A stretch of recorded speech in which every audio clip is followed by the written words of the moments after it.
And that is question 21, where Don says, you stated previously that the choice that is made in this density, third density, is the axis upon which the creation turns. Could you expand on your reason for making that statement? Ross simply says, this is a statement of the nature of creation as we speak to you. Don is going to ask further and says, I did not understand that. Could you say that in a different way? Ross says, as you have noted, the creation of which your logos is a part is a protean entity which grows and learns upon a macrocosmic scale. The logos is not a part of time. All that is learned from experience is an octave. In an octave is, therefore, the harvest of that logos and is further the nature of that logos. The original logos experience was, viewed in space-time, small. Its experience now, more. Therefore we say, as we now speak to you at this space-time, the nature of creation is as we have described. This does not deny the process by which this nature has been achieved, but merely ratifies the product.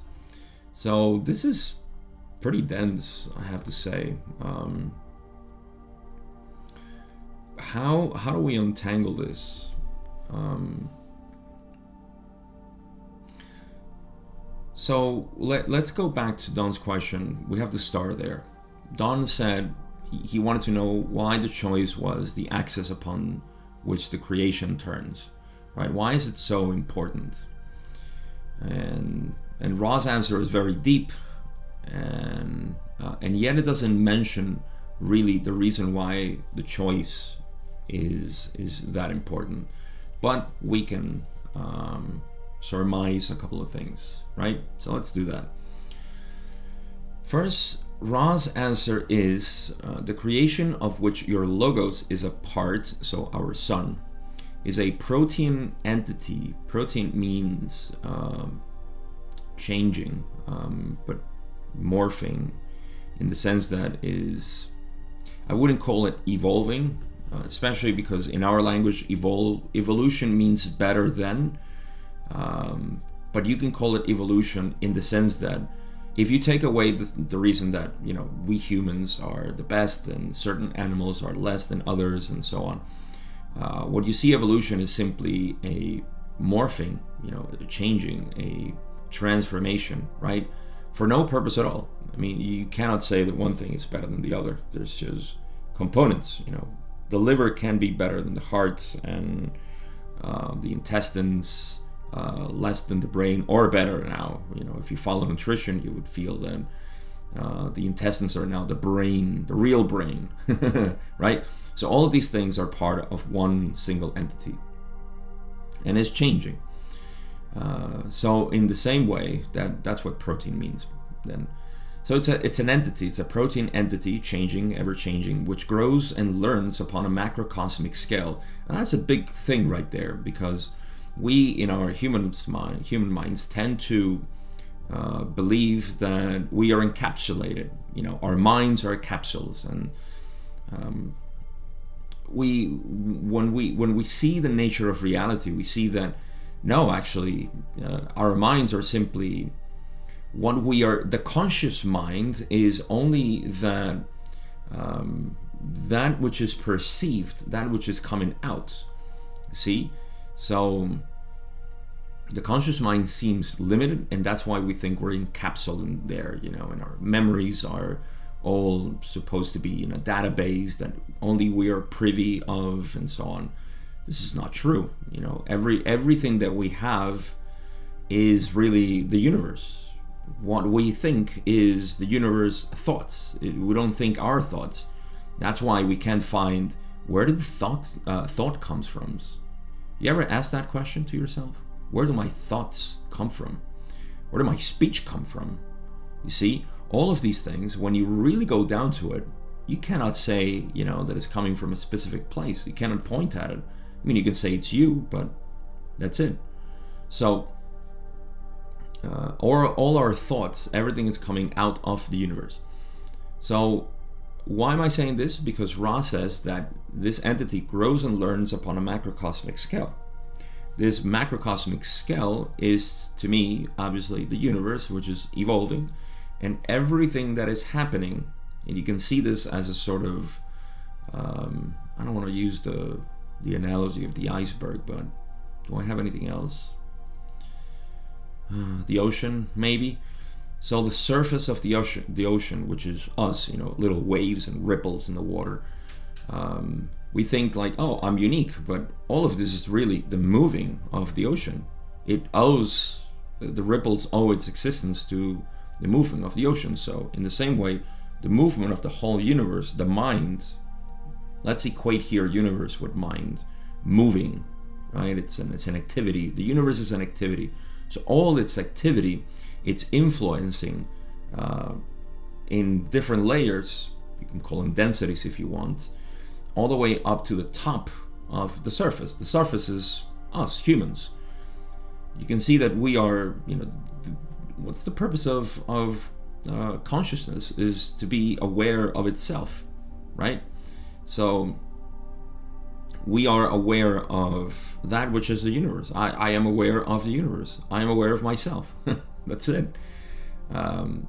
So it's I kind of deviated a little bit there, but the point is that it's the logos is growing at a macrocosmic scale, and this is, if you want to go to the not the extremes, but to the extent of the cosmology of the law of one, you can see that every sun is contributing with its experience into the bigger picture, into the bigger logos, right? The grand what's it called? The grand central sun, right? That's what we call it.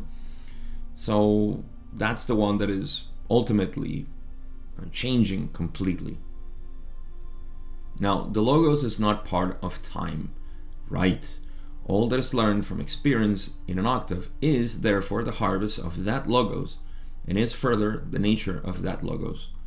So the logos is not part of time, right? It's not an entity that is living and going through changes because of experience within itself, meaning within the densities. It's just moving in experience as a collective, right? It's just morphing. At least that's the way I see it. The logos is not a part of time. All that is learned from experience in an octave is the harvest of that logos. So let me take it out of esoteric land here. You are not part of time. Did you know that? Right. In my explanations, in my teachings on non-duality, there is a concession that we have to make usually, and that is to treat you as a finite being, so you can see your infinite quality, your infinite nature. Let me explain that. When we say bring presence to your experience, you see, this is a concession to the finite self that thinks, oh, I can bring presence. That's okay. We all have an idea, a thought, an image of ourselves that is limited. So we kind of do a concession to that. That's the language that we use. And this is why sometimes you would see in non-duality, especially in teachings, that's why it's so important to maintain yourself with one language. Whoever that is that speaks, until you begin to connect all these things and you start doing it yourself, and then, bye-bye teachers, I don't need you. You can do your own thing. But up to a point, you need to follow a specific language. Otherwise, you get confused because you would say like, well, but you said it was an illusion, and then you said it was real. That's a contradictory statement. Now, in this case, you have to understand that there is a concession, because people say, listen, I feel limited. And so you say, all right, I'll talk to you as a limited person so I can bring you to your nature. Why am I saying all of this? Because I just said that you are not part of time. You, the real you. And so we do the concession of saying, yeah, you're living and this is going to happen and all of this, but when you go down to the bottom of yourself, or to the nature of who you are, to that essence, you realize that no, time actually comes out of me. Actually, time exists within me. You see, just like space. Space is fabricated within me.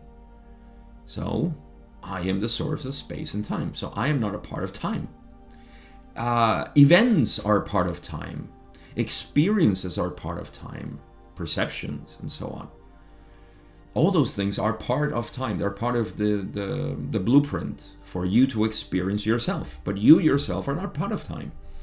Now, in the same way, you see, if you take logos and you put yourself there, then you see that what Ra is saying is you are not a part of time. All that is learned from experience in an octave, which is in your life, therefore, is the harvest of yourself and is further the nature of yourself.